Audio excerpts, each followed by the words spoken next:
Histoire en se remettant d'une situation de triche très désordonnée, je ne peux m'empêcher de me juger de ne pas m'être enfui plus tôt. Des pensées ou des conseils seraient grandement appréciés. Contexte, j'ai rencontré ma femme en 2018. J'étais très active dans les rencontres à ce moment-là. J'ai donc beaucoup fréquenté, j'étais en thérapie. Nous avons eu des relations pendant la majeure partie de l'année jusqu'au milieu fin 2019, lorsque j'ai clairement développé des sentiments et voulu essayer de revenir à l'exclusivité. J'en ai parlé à ma femme, avoué toutes mes relations pendant notre temps ensemble. Ma femme avait un bon ami masculin, appelons-le James, qui se trouvait être le mari de l'une de ses meilleures amies du lycée.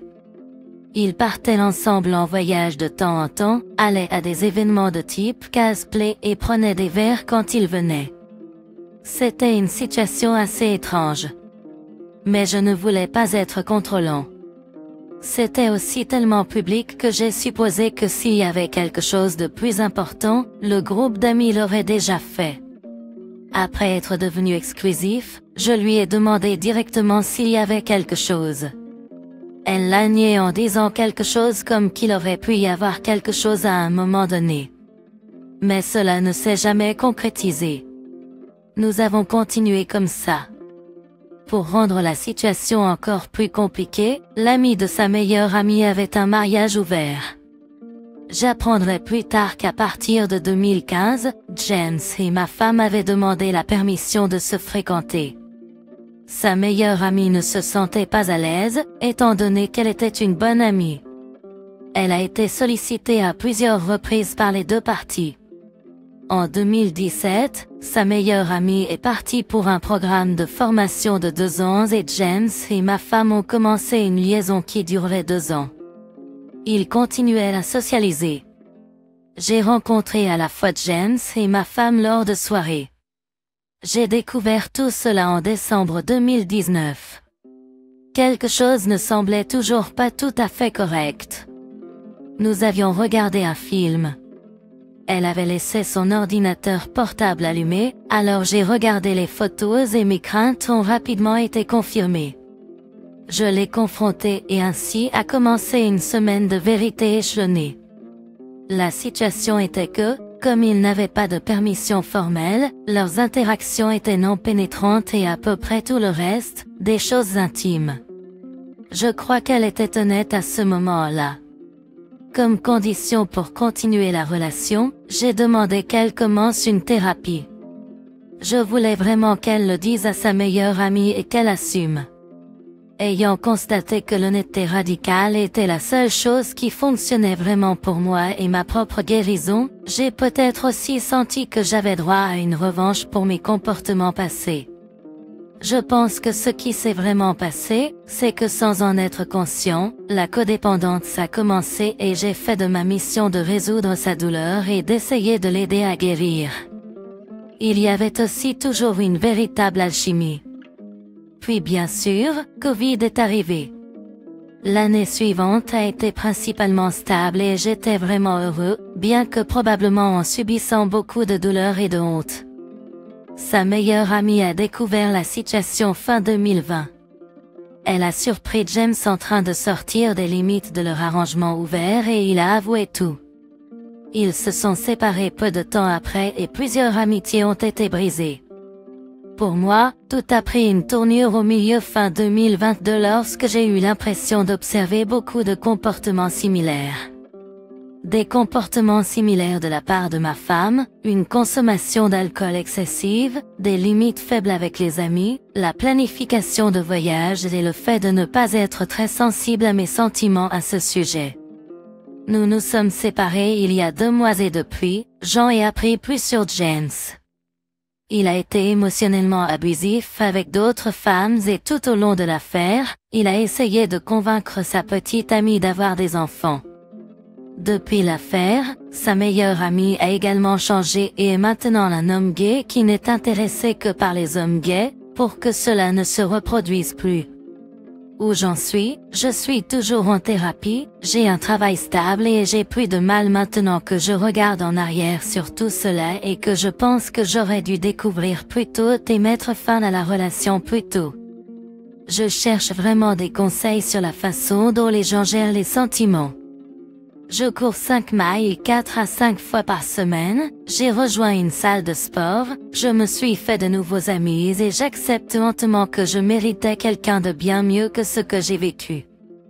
Dois-je partager ces informations avec quelqu'un de la famille de ma femme, nos amis communs? Pendant combien de temps dois-je maintenir les voir? Y a-t-il une chance même d'avoir une amitié cordiale avec ma femme? Pensées, soutien et conseils très appréciés. J'espère que tout le monde va bien. Lisez ou commentez, quoi que vous fassiez, ne poursuivez personne de ce cercle d'amis. Auteur original, tu veux dire romantiquement ou couper les liens. Lisez ou commentez, romantiquement. Auteur original, ouais, aucune chance que cela se produise. Quelle est ta raison, cependant, par curiosité?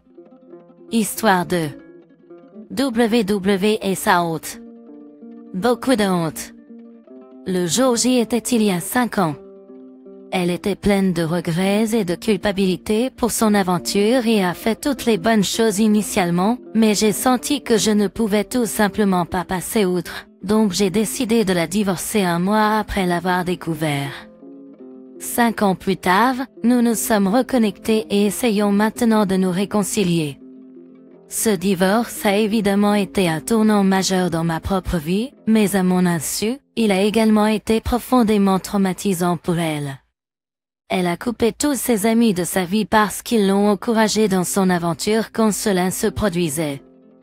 Aucun de nous n'a de famille sur qui compter.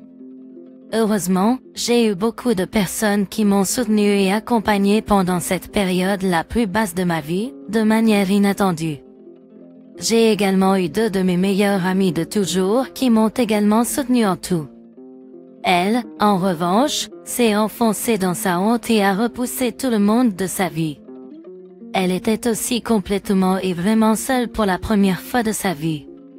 Elle a admis avoir fait des choses vraiment sombres pendant cette période, comme regarder les murs pendant des heures, remplir des cahiers entiers en réécrivant « Je suis désolé » encore et encore, ne pas dormir pendant 48 heures d'affilée. Je sais aussi qu'elle n'est pas du tout allée travailler et a été licenciée après quelques semaines. Dans cette période de tumulte, elle a d'une manière ou d'une autre trouvé son chemin vers un ashram, qui, au cas où vous ne le sauriez pas, est apparemment un lieu d'apprentissage spirituel. Elle s'est essentiellement confiée à un conseiller là-bas et lui a dit qu'elle détestait ce qu'elle était et qu'elle voulait être une meilleure personne. Maintenant, ils ont essayé de l'aider à leur manière. Je leur accorde cela. Mais vous devez garder à l'esprit que les conseillers ici ne sont pas formés en psychologie mais en religion et en philosophie. Beaucoup de leurs opinions sur la santé mentale ne sont pas alignées avec notre compréhension scientifique actuelle de la psychologie et leurs méthodes de guérison sont pour le moins conventionnelles. Ils avaient une sorte de groupe de soutien pour les personnes ayant des troubles sexuels, y compris les accros au sexe, les accros à la pornographie et même un violeur condamné. Ils l'ont convaincue que tant qu'elle ne confessera pas tout sur son aventure, jusqu'au moindre détail, devant une salle pleine de gens. Tout sur son aventure jusqu'au moindre détail.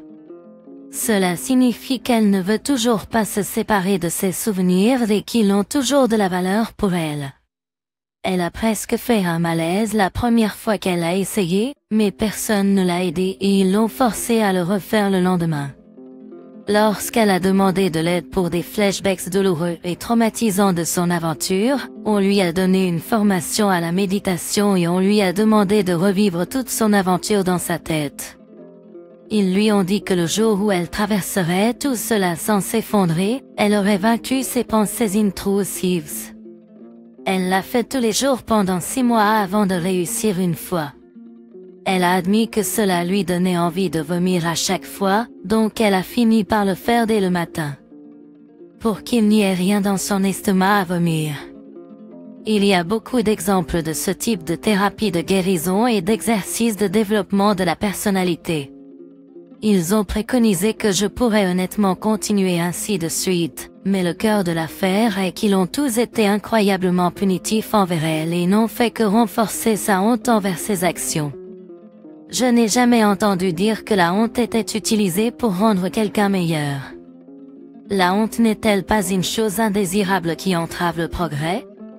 Je pense que la forcer à revivre sa honte encore et encore de cette manière lui a été préjudiciable et va à l'encontre de tous les principes de rétablissement et de guérison que j'ai pu lire.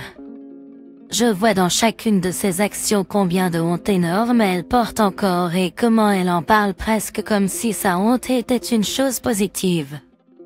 Je veux dire, il s'agit de quelqu'un qui a été tellement affecté en regardant une scène de film impliquant l'infidélité qu'elle n'a pas pu me regarder dans les yeux pour le reste de la journée.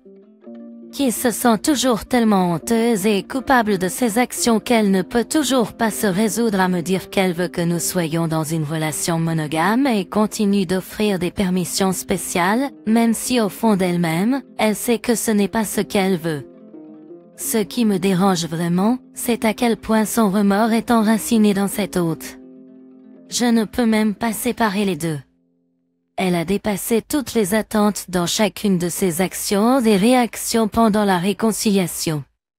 À ma demande, elle est maintenant en conversation avec son thérapeute à propos de ses niveaux toxiques de honte et j'espère qu'elle pourra gérer tout cela de manière saine.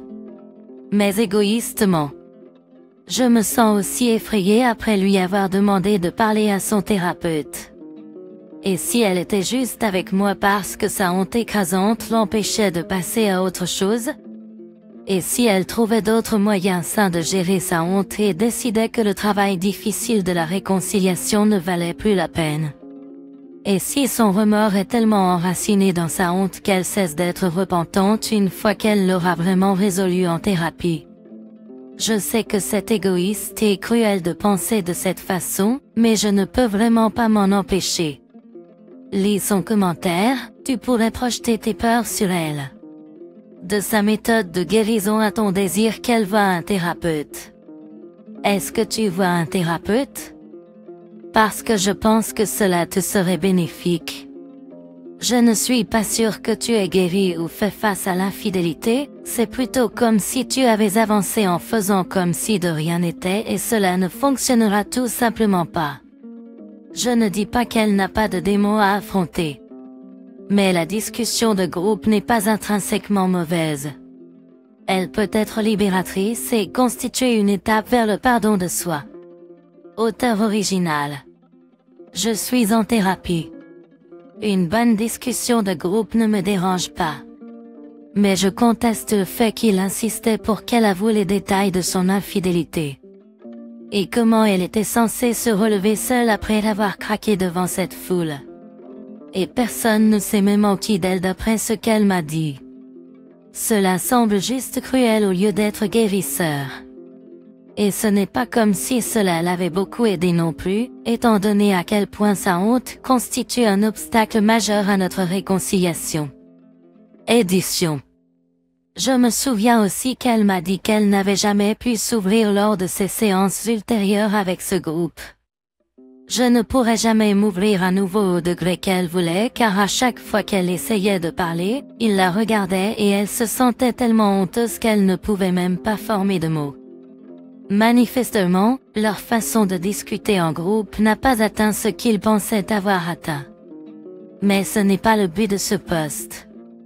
Ce post portait davantage sur mes insécurités et mes confusions concernant l'intense honte qu'elle porte et la crainte que sa honte soit un obstacle à la réconciliation, peu importe d'où vient cette honte et que cet ashram ait joué un rôle à cet égard ou non. Histoire 3. Le pire, c'est de mentir. Je vais résumer beaucoup de choses et me concentrer sur certains points clés que je veux souligner.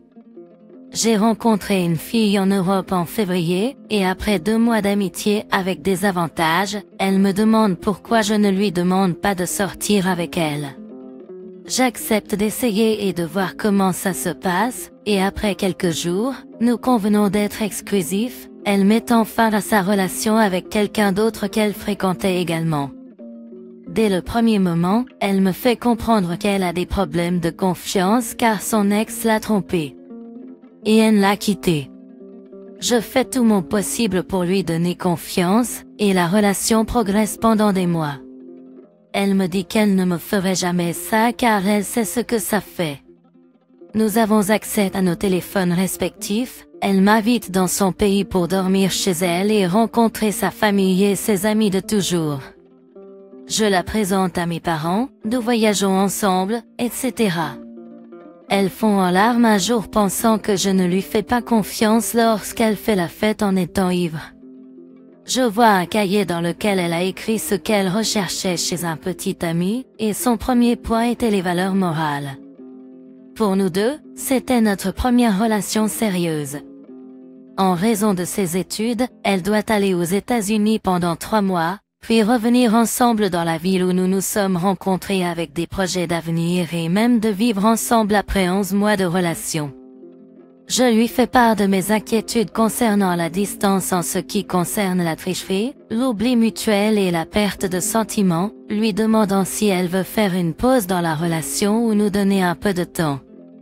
Elle est très sûre de vouloir continuer la relation. Je mets l'honnêteté comme condition, que si quelque chose se passe, elle me le dise sur le champ et en parle comme des adultes matures. Nous continuons ensemble. Je lui offre même un cadeau pour son anniversaire pour qu'elle soit satisfaite. Nous faisons tous les deux la fête beaucoup et rencontrons de nouvelles personnes, ce qui est normal pour notre âge. Je vais la voir une fois et tout semble bien se passer dans la relation. Après cela, elle me dit qu'elle se sent seule et a du mal à se faire des amis à cause du décalage horaire entre les États-Unis et l'Europe. Je ne peux pas lui parler autant que je le voudrais. Son semestre se termine. Je vais la voir à nouveau, et nous passons Noël dans nos pays respectifs. Et maintenant, le jour J, lors d'un appel vidéo, elle avoue en pleurant. Elle a couché avec un autre gars qu'elle a rencontré parce qu'elle était défoncée et seule. Ce sont ses excuses. Je ne l'ai jamais contrôlée ou mis de restrictions pour qu'elle se fasse des amis, et j'étais prête à être plus en contact à distance. Je n'arrive toujours pas à croire que la même nuit où elle est rentrée de chez lui, elle m'a écrit un bonsoir. Je t'aime message. Évidemment, sa réaction a été de vouloir arranger les choses et de lui pardonner. Et à propos de moi, je suis toujours sous le choc parce qu'elle me l'a dit hier. Si c'était un baiser lors d'une soirée arrosée, je comprendrais, mais là c'est un tout autre niveau.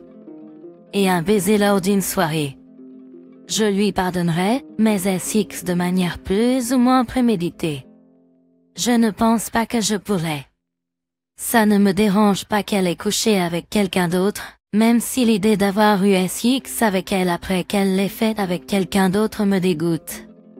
Ce qui m'ennuie, c'est la rupture de confiance, le fait qu'elle ait pu le cacher pendant 1 mois et demi et si je ne lui avais pas demandé, elle l'aurait probablement emporté dans sa tombe. Je ne sais pas si elle m'a fait la même chose avec d'autres, sa parole ne vaut plus rien. Si elle ne peut pas tenir 1 mois à distance sans coucher avec quelqu'un d'autre, quel genre de relation à long terme puis-je espérer avoir avec elle? Cela va me coûter ma vie de faire confiance à nouveau, car comme je l'ai expliqué dans le fil, j'avais des raisons de lui faire confiance. Je crois honnêtement que c'était une simple erreur de sa part, et elle est désolée, mais elle n'aurait pas pu me faire pire. Mardi, nous nous reverrons dans la ville où nous nous sommes rencontrés, car je dois lui rendre beaucoup de ses affaires. Je lui ai dit que je préférais discuter de la question en personne. Qu'en pensez-vous? Lisez son commentaire. D'accord, cela peut sembler dur, mais tu es vraiment naïf à propos de tout cela et c'est normal, personne n'apprend aux gens comment gérer l'infidélité. Tout d'abord, tu dois réaliser qu'elle est brisée. Tu as énuméré beaucoup de signaux d'alarme, instabilité émotionnelle, mensonges, tromperie, l'infidélité, etc. et ce que tu dois réaliser, c'est que certaines personnes sont du matériel de petite amie, de femme, et d'autres ne le sont pas. Tu n'es pas un chevalier en armure qui va sauver la princesse et la faire changer en ce que tu veux qu'elle soit à cause de l'amour. Nous ne sommes pas dans un film de Disney. Elle ne changera pas si elle ne le veut pas, et même si elle pleure, cela ne signifie rien. J'ai vu beaucoup de filles pleurer et puis quelques jours, semaines plus tard, elles sont revenues à leurs bêtises et le cercle continue. Le truc, c'est que c'est ta première relation sérieuse. Utilise-la pour apprendre ce que tu veux dans une relation sérieuse. C'est un peu stupide de comparer les femmes et les voitures, mais pense Y comme une voiture, la première voiture que tu achètes. Tu ne sais pas ce que tu fais si personne n'est là pour te guider. Tu l'achètes. Elle est probablement correcte, mais elle a probablement des problèmes et ce n'est pas la voiture que tu veux vraiment. Et tu utilises cette expérience pour acheter une autre voiture qui correspond aux exigences. Coupe les ponts, apprends et réfléchis à cette expérience, mais ne te laisse pas consumer par cela. Commentaire du lecteur, évidemment, elle n'a pas les valeurs morales qu'elle souhaite chez son partenaire. Ce n'est pas quelque chose avec une fine ligne entre, soit tu as ces valeurs, soit tu ne les as pas. Il est impossible de tromper quelqu'un qui a cette valeur. Si vous demandez à d'autres, ils apprécient également la loyauté, mais ils ont toujours une excuse valable pour tromper. Ne l'achetez pas. L'alcool ne fait faire à personne quelque chose qu'il ne veut pas, il les encourage simplement à faire quelque chose qu'ils veulent. Et il est probable que vous ne connaissiez pas toute la vérité. Les tricheurs mentent beaucoup. Ce n'est peut-être pas quelque chose qui s'est produit qu'une seule fois. A-t-elle dit que cela s'était produit une seule fois? Et qu'ils n'ont rien fait pendant 1 mois et demi? Si ce n'est pas avec un inconnu, probablement cela a continué. Mardi, nous nous reverrons dans la ville où nous nous sommes rencontrés, car je dois lui rendre beaucoup de ses affaires. Je lui ai dit que je préférais discuter de la question en personne. Qu'en pensez-vous? Non, tu n'arriveras à rien en lui parlant. Elle t'a montré de quoi elle est capable, tu ne peux plus lui faire confiance. Tu prendrais un énorme risque en faisant évoluer ta relation avec elle au niveau supérieur. Tu ne veux pas traverser cela avec des enfants et une hypothèque à l'avenir. Dis-lui que tu as changé d'avis et que tu ne veux plus la rencontrer. Laisse-la prendre ses affaires et disparaître complètement de ta vie, sans jamais reprendre contact avec elle. Lis son commentaire. Je dois être honnête avec toi ici. Il y a 3 choses qui existeront toujours dans ce monde, la mort, les impôts et les mensonges. Tout le monde ment à un moment donné. Ne le nie pas, accepte-le. Accepte-le. Cependant, il y a une différence entre mentir pour sauver une vie et mentir pour se sauver la peau et éviter les ennuis. Et il y a aussi une grande différence entre mentir pour cacher sa corruption et sa méchanceté. Désolé que cela te soit arrivé, mais avance. Certaines personnes sont simplement incapables d'être sauvées à moins qu'elles ne se sortent elles-mêmes de ce sombre abîme qu'elles ont creusé.